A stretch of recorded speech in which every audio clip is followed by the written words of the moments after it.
नाजुक है पर वीरों को मात देती है, वो माँ है जो जिस्म में 9 महीने तक पनाह देती है। जब आप गर्भवती होती है तो आपको बहुत से लोग सलाह देते हैं क्या करना है क्या नहीं करना है, लेकिन आपको सुनना है उसकी जो आपको वैज्ञानिक तौर पर, तकनीकी तौर पर सही जानकारी दे। और एस्ट्रा हेल्थ केयर की ओर से हम पूरे मध्य प्रदेश में अच्छे अच्छे डॉक्टर्स आपके सामने लेकर आते हैं जो आपको सलाह देते हैं कि किस समय पर आपको क्या करना है, गर्भावस्था के दौरान आपको क्या करना है, कैसे रहना है, 9 महीनों में क्या सावधानियां रखनी है। ये बताने के लिए आज हम आए हैं खरगोन जिले में, और खरगोन जिले की जानी मानी स्त्री रोग विशेषज्ञ डॉक्टर रक्षा मुजालदे मैडम हमारे साथ में है। मैडम आपका बहुत बहुत स्वागत है। एक महिला जब गर्भवती होती है, 9 महीने का पूरा पीरियड्स होता है वो, तो किन बातों का ध्यान रखना है? क्योंकि घर में भी बहुत से लोग सलाह देते हैं ये करना है वो करना है, बेचारी महिला क्या करे, एक तो वो खुद ही टेंशन में होती है। तो अब आप हमारे सभी दर्शकों को ये बताएं कि किस प्रकार से उसे अपना ध्यान रखना है। सबसे पहले तो मैं ये बताना चाहूँगी कि जो प्रेगनेंसी का जो पीरियड होता है बहुत इम्पॉर्टेंट होता है, और उसको यूजुअली जो हम लोग डिवाइड करते हैं एज अ डॉक्टर, जो हम लोग डिवाइड करते हैं वो 3 फेजेस में डिवाइड करते हैं, या 3 महीने करके 9 महीने कंप्लीट करते हैं। तो वो जो 3 महीने होते हैं उसको पहले के 3 महीने, बीच के 3 महीने और लास्ट के 3 महीने में डिवाइड करते हैं। और तीनों फेज जो होते हैं वो बहुत अलग होते हैं और उसमें सावधानियां अलग तरीके से रहती हैं। और अगर हम as a doctor medical point of view से देखें तो वो जो तीनों फेज है उसमें ट्रीटमेंट, इन्वेस्टिगेशन, सोनोग्राफीज और जो ध्यान रखने वाली बातें हैं या जो डॉक्टर को दिखाने के जो विजिट्स हैं वो सब भी अलग अलग होती है।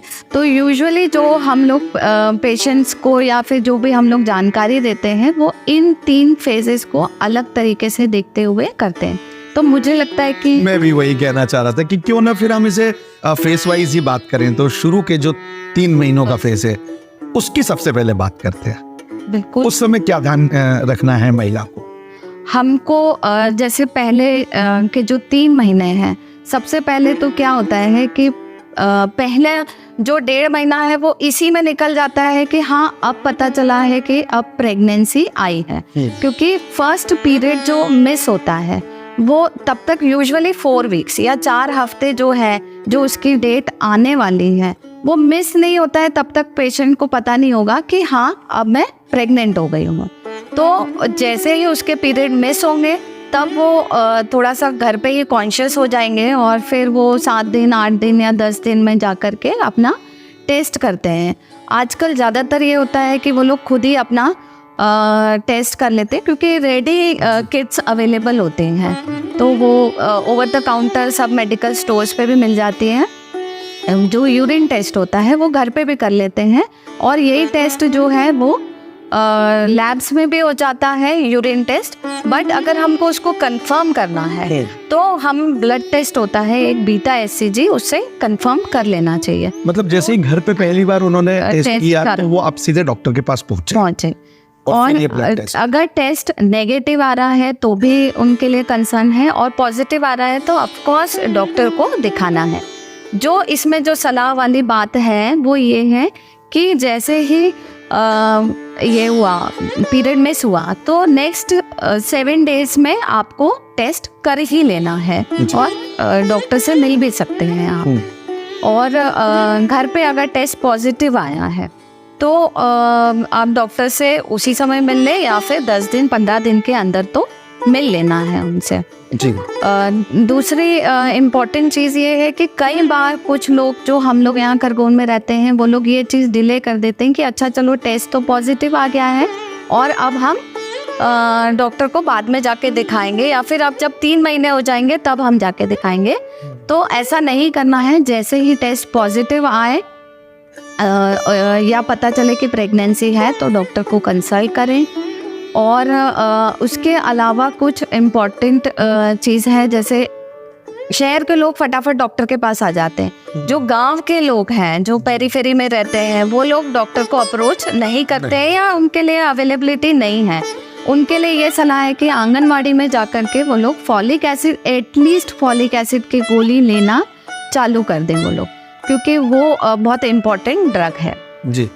तो ये ज़रूरी होता है। तो ग्रामीण क्षेत्र में रहने वाली जो हमारी महिलाएं और अगर उनके साथ ऐसी स्थिति होती है, तो मैडम ने जैसे बताया कि आपके गांव में आंगनवाड़ी होती है, वहां पर आंगनवाड़ी वाली दीदी जो है वो आपको गोलियां देगी, तो आप कतई ये ना सोचेंगे 3-4 महीने बाद हम इन सब प्रक्रिया में आगे बढ़ेंगे। ये तो मैडम फॉलिक एसिड की बात हो गई। गोलियां ही लेना है शुरू के 3 महीने में, वो जैसे उन्हें पता चला उनका रिजल्ट पॉजिटिव आया, तो अगर वो डॉक्टर पास नहीं आई तो आंगनवाड़ी चली गई। शहरी क्षेत्र में तो आ ही जाते हैं। अब सिर्फ क्या फॉलिक एसिड ही लेना है या इस 3 महीने के दौरान और भी कुछ खास बातें हैं? इस 3 महीने में हमको ये भी ध्यान रखना रहता है कि हम जैसे ही 7 दिन हुए, 15 दिन के अंदर हमको सोनोग्राफी भी करा लेना चाहिए, ताकि हम को ये पता चल जाए कि बच्चे की धड़कन आई है कि नहीं आई। क्योंकि कई बार कुछ चीज़ें हैं या कुछ एबनॉर्मेलिटीज़ हैं, जैसे बच्चा अगर आया है या प्रेगनेंसी आई है, वो कभी कभी नस में भी आ जाती है। जो ट्यूब्स होती है, फेलोपियन ट्यूब्स होती है, उसमें भी कभी कभी प्रेगनेंसी आ जाती है, तो वो नहीं कहीं मिस हो जाए, इसीलिए हमको जाकर के सोनोग्राफी विदिन 15 डेज की प्रेगनेंसी को कंफर्म हमको कर लेना चाहिए। अगर वो हम कंफर्म कर लेते हैं कि प्रेगनेंसी इंट्रा यूट्राइन है, मतलब यूट्रस के अंदर ही है, तो भी हम एक बड़ी परेशानी से भी कई बार बच जाते हैं। और उसमें हमको ये भी पता चल जाता है कि धड़कन आई है कि नहीं आई है, बच्चा ग्रो कर रहा है कि नहीं, उसकी ग्रोथ ठीक है कि नहीं।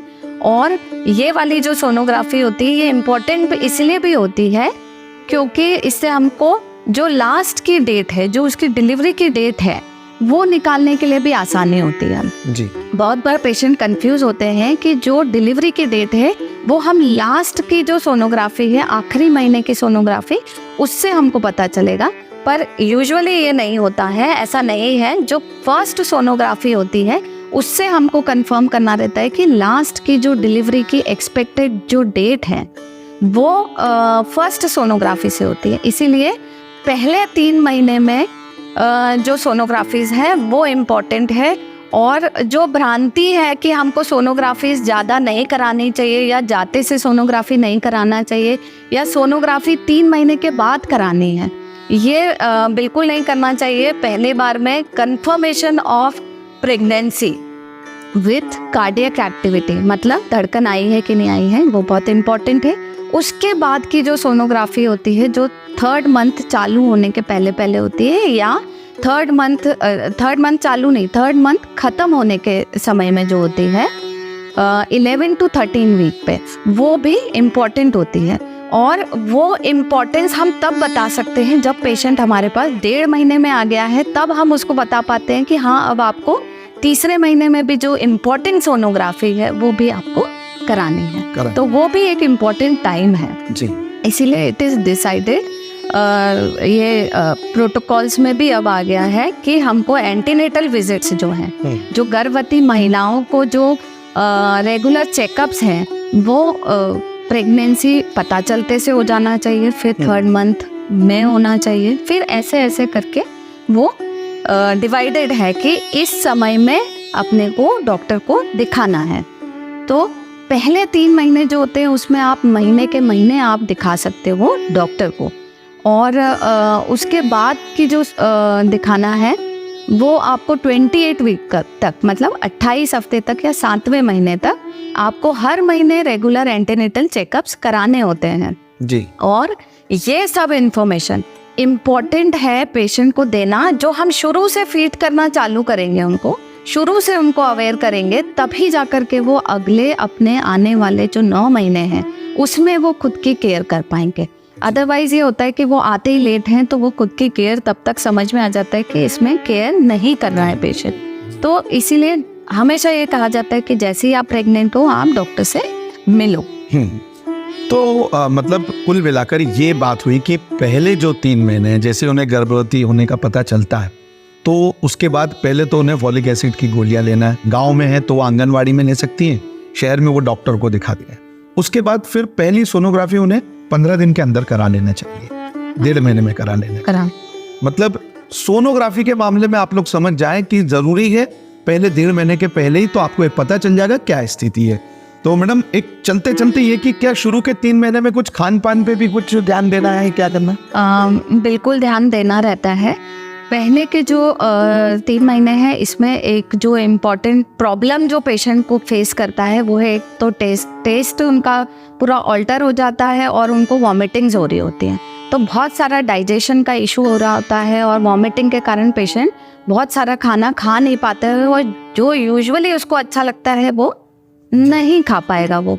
तो उसके लिए डॉक्टर से एक तो आप टैबलेट्स लिखवा सकते हैं। स्टिल मैं ये चीज़ यहाँ पर बताना चाहूँगी कि ये जो प्रेगनेंसी की जो वॉमिटिंग होती है ये कोई बीमारी के लक्षण नहीं होते हैं और बीमारी भी उसको बीमारी ना समझे, उसके लिए जितनी दवाइयाँ हैं उतना ही लेना है, उससे ज़्यादा नहीं लेना चाहिए।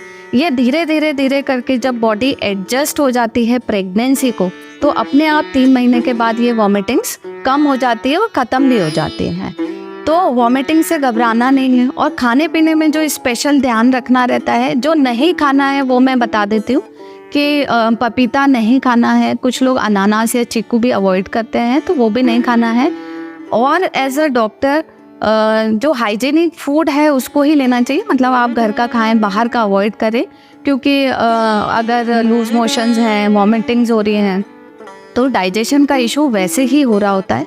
तो ये भी एक बड़ी प्रॉब्लम क्रिएट करेगा कि जो हम खा पा रहे हैं फिर अगेन बीमारी के लक्षण आ जाते हैं तो वो भी दिक्कत करता है। तो पपीता ना खाएं। बाकी आप सब जो घर का बना हुआ है वो खाना चाहे वो खा सकते हैं, अपने हिसाब से खा सकते हैं, जितना खाना चाहे उतना खा सकते हैं। ये भी एक भ्रांति है कि हम जैसे ही प्रेगनेंसी आई तो घर वाले कहते हैं कि आप दूध लो, नारियल पानी लो, बट कई बार पेशेंट्स नहीं ले पाते हैं लिक्विड लेने में, उनको तुरंत लेते हैं उतनी स्पीड से वॉमिटिंग हो जाती है तो वो भी प्रॉब्लमेटिक होता है। और दूसरी चीज़ है कि वो हेल्दी खाने को बहुत इंसिस्ट करते हैं और डबल खाओ, दो का खाना है। तो ये ज़रूरी नहीं है, वो जितना खा पा रहे हैं उतना ही खाएं तो ही इम्पोर्टेंट है उनके लिए, क्योंकि वो वाकई में नहीं खा पाते हैं, इससे उनकी हेल्थ डिटीरियोरेट नहीं होगी। और कई बार जो है उनका वज़न पहले 3 महीने में नहीं बढ़ता है पेशेंट का, तो वो जब नहीं बढ़ रहा है तो भी पेशेंट के साथ वालों का कंसर्न होता है कि वज़न नहीं बढ़ रहा है, और या वज़न कई बार कम भी हो जाता है पहले 3 महीने में ड्यू टू वॉमिटिंग। तो वो उससे घबराना नहीं है, पहले 3 महीने में वज़न का कोई इशू नहीं होता है, वज़न बढ़ाना नहीं है हमको, ऐसा कोई वो नहीं है कि अभी नहीं बढ़ा तो कोई बात नहीं, आगे बढ़ेगा ऐसा। तो खुशियों की मंजिल पाने की ये जो यात्रा आपकी 9 महीने की है, इसके सफर के पहले 3 महीने में जो आपको करना है वो मैडम ने बता दिया है, लेकिन ध्यान से आप हमारा अगला वीडियो भी देखिएगा, क्योंकि अब आपकी यात्रा चालू हो गई है, अगले 3 महीने और फिर लास्ट 3 महीने क्या करना है। फिलहाल मैडम आप हमारे साथ जुड़ी और आपने 3 महीने के बारे में, प्रारंभिक 3 मंथ के बारे में बताया, उसके लिए बहुत बहुत धन्यवाद। लेकिन आगे के भी हम आपके साथ वीडियो कंटिन्यू करेंगे हमारे दर्शकों के लिए। धन्यवाद।